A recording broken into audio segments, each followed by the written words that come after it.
Startup இந்தியாவில் register பண்ணுறதுக்கு வந்து ஸ்ரீராம் சொன்னதை விட வந்து என்னென்னா சீக்கிரமாகவே முடிஞ்சிருச்சு. என்னோட பேர் பிரசாத். நான் வந்து இந்த Bismarck agro commodity private limited என்கிற நிறுவனத்தில் நான் ஒரு இயக்குனராக இருக்கேன். கோழி பண்ணையாளர்களுக்கும் மாட்டு தீவனம் வந்து தயாரிக்கிற நிறுவனங்களுக்கும் ரா மெட்டீரியல் சப்ளை பண்ணிட்டோன்னா ஸ்டார்ட்அப் இந்தியாவில் ரெஜிஸ்டர் பண்ணுறதுக்கு வந்து என்னென்னா சென்னையிலேருந்து இக்னியாலில் ஆஃபீஸ்க்கு வந்திருந்தார் ஸ்ரீராம். இன்ஃபேக்ட் ஆக்சுவலாக ஸ்ரீராம் சொன்னதை விட வந்து என்னென்னா சீக்கிரமாகவே முடிஞ்சிருச்சு.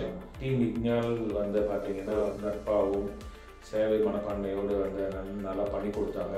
இன்னும் ஃபர்தராக வந்து இக்னியால் கூட நாங்கள் ஒர்க் பண்ணுறதுக்கு வந்து தயாராக இருக்கணும். இக்னியால் மூலமாக வந்து நிறைய வந்து ஸ்டார்ட்அப் இந்தியாவில் டேக்ஸ் பெனிஃபிட்ஸ் இருக்குது, இன்வெஸ்ட்மெண்ட் பெனிஃபிட்ஸ் இருக்குது. இதெல்லாம் வந்து நல்லா எடுத்து சொல்லியிருக்காங்க. இக்னியால் மற்றும் குழுவினருக்கு எங்கள் மனமார்ந்த நன்றிகள்.